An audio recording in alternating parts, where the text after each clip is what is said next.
So many things didn't go as expected. Our goal really is to try to make a positive impact in these neighborhoods. We are again back to just wondering what in the world we're doing moving into this neighborhood. You just don't buy a house like this. If you're gonna flip it, you're supposed to be putting a max of about $50,000 in. If nobody's ever willing to set a new standard, how are we gonna make any kind of difference?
Going to do a quick little unedited video here. I am a little depressed with this job. I came in here yesterday morning to start work. I was going to replace the side door on the house, and as you can tell, I found a bullet hole right through the plexiglass door that the Detroit Land Bank puts over these doors. So I just want to talk about that a little bit, and I'm going to take another tour kind of through the house, show some of the progress that I've made here. So as far as that's concerned, it has been going pretty good. Just some other things that have been holding up to kind of throwing a wrench into things. So right here is where the plexiglass door was. If you remember seeing that, that's the one that the Detroit Land Bank had on there. And so yesterday when I came to replace that door, I noticed a little bullet hole right in this area here. And I immediately was kind of perplexed. I hadn't remembered seeing that at all. And we do have our cameras up here now, but I went back and I couldn't find anything, so my only thought was that it was shot from the street, from the sidewalk, or something like that.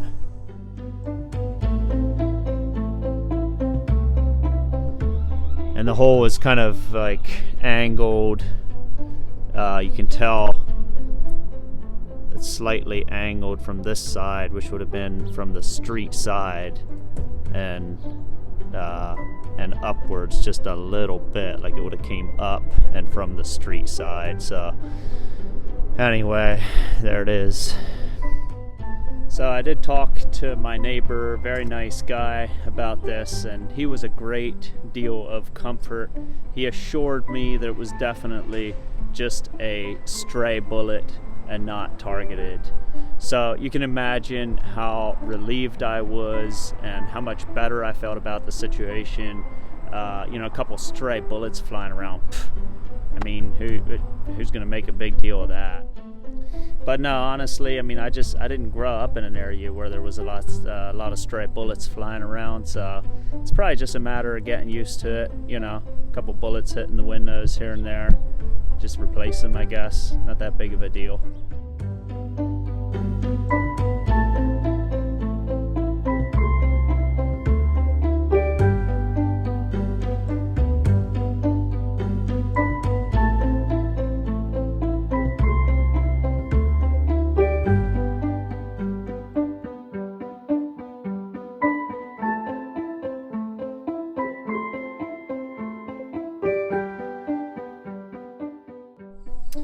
Alright, so let me run you around and give you a bit of an update of where we're at. This right here is the best thing that has happened on this project yet, and it's simply that I got a meter, which means I got power. It just seems like it took them forever to get that. I did all this prep work. I just haven't had the time, but maybe I'll get a quick little video together of the work that I did here, because I did all this, mounted the box, ran down to the underground, dug down in there, and then they just ran. So this is an underground connection. They ran from the line in. So I did that, ran my 4-gauge service cable into the panel. I'll take you in and show you all that as well. Right here is the patio door that we put in, which was obviously previously a window. Overall, I was very pleased with how everything went on this door. I made my sill perfectly level, which is obviously important, and so it really installed easily. There wasn't a whole lot of struggling with the reveals being off or anything. And this is a Mastercraft door from Menards, very budget friendly, not overly expensive, has the internal blinds, which is of course nice. And yeah, just pretty impressive for the price that I paid for this door. That's a steel door, so we'll see how that holds up, but I'm happy with it for the time being.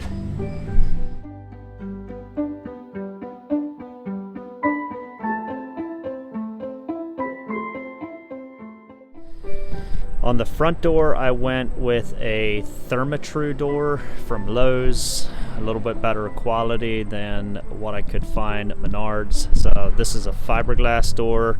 I just put temporary latches and deadbolts that I had laying around because I might put I wasn't sure what I want in there yet, but just went with something temporary for now.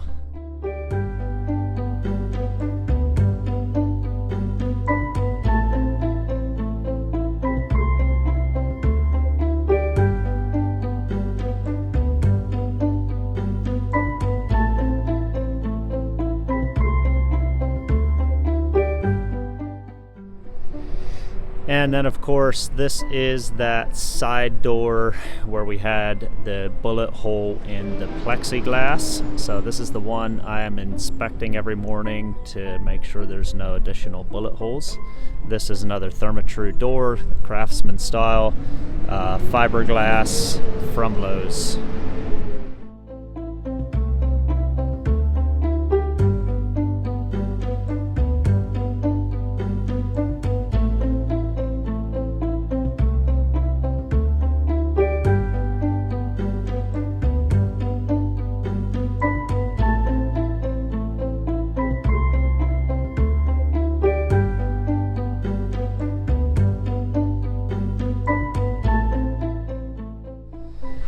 So I'm ready for windows. That's the next thing I'm gonna do one of these next couple days here. I'm gonna have a friend help me and we're gonna put a bunch of windows in. Need 2 guys. A lot of the windows are pretty big and have a guy inside, outside. And then other than that, on the second floor here, I've got some temporary wiring run, just laying loose across the floor all over the place, because I needed a receptacle on every corner of the house in order to get my cameras going. And then I've got my modem up here as well for my internet so that I can run my cameras.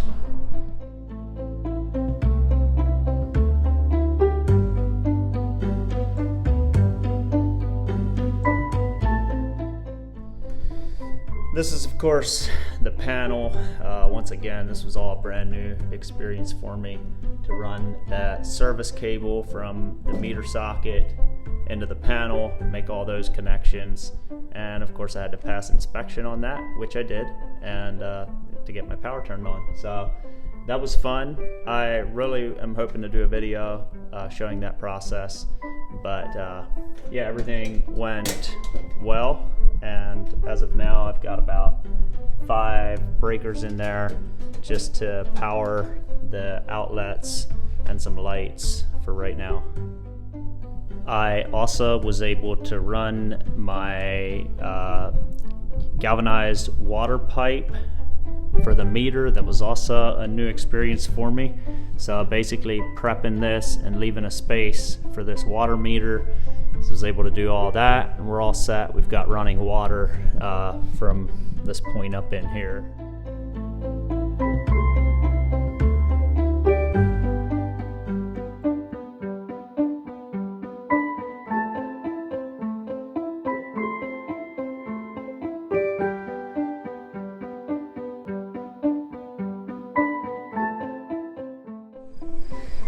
This is what the front of the house currently looks like.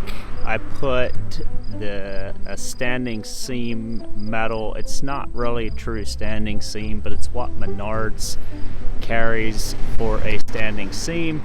Menards, of course, always the best, cheapest option for this kind of thing.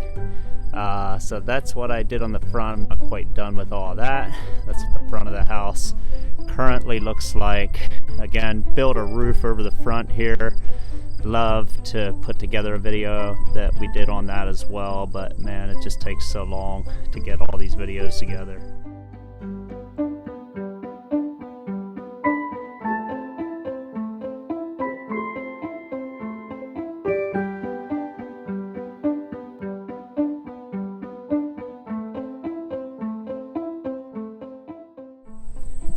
Of course, the roof is all done.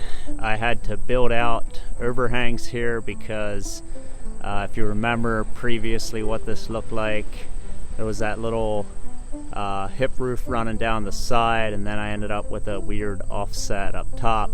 But that overhang has been built out and the roof is complete. And then right here we are in the back side, built this little roof over the back patio door that previously was not there, was not a door at all, but had a lot of fun building that little roof up over top of that patio door as well.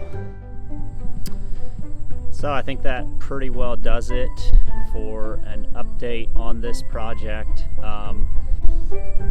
For those of you that don't know, we bought this house originally. So many things didn't go as expected. I bought this house thinking I was going to flip it.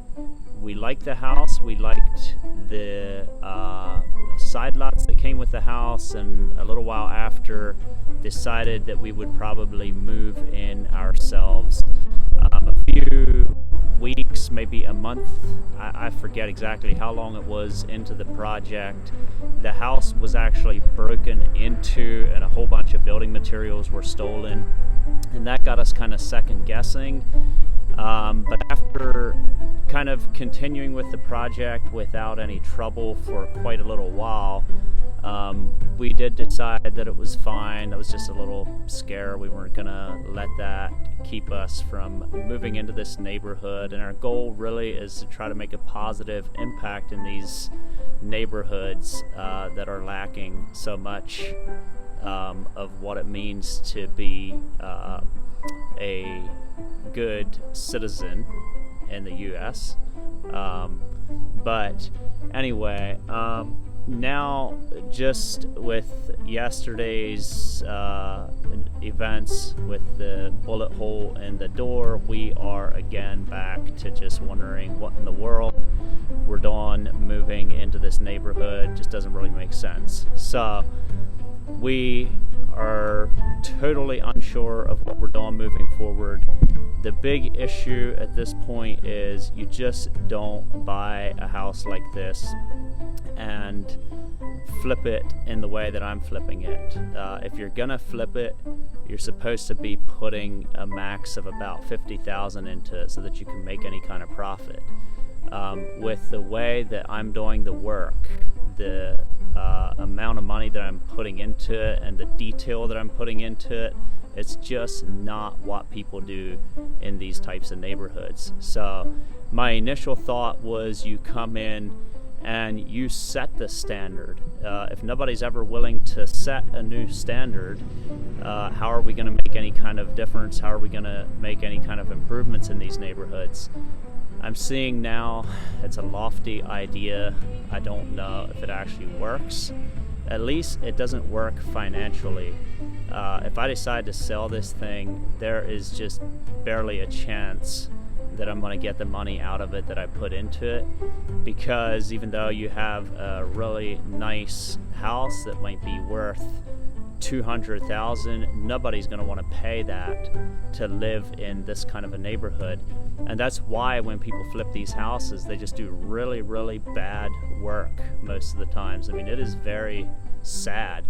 But in my case, I just cannot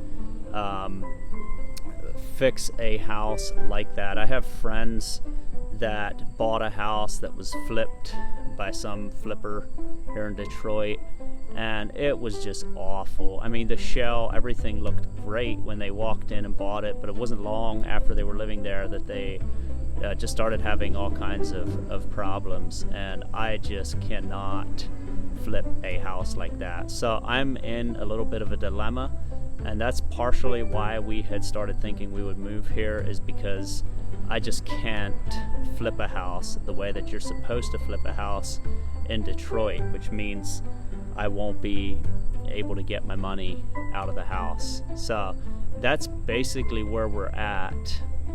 Part of the reason of why we want to move into the house, because I don't feel like taking a big loss, but also wanted to move into it to try to make a positive impact in a neighborhood that really needs some kind of light.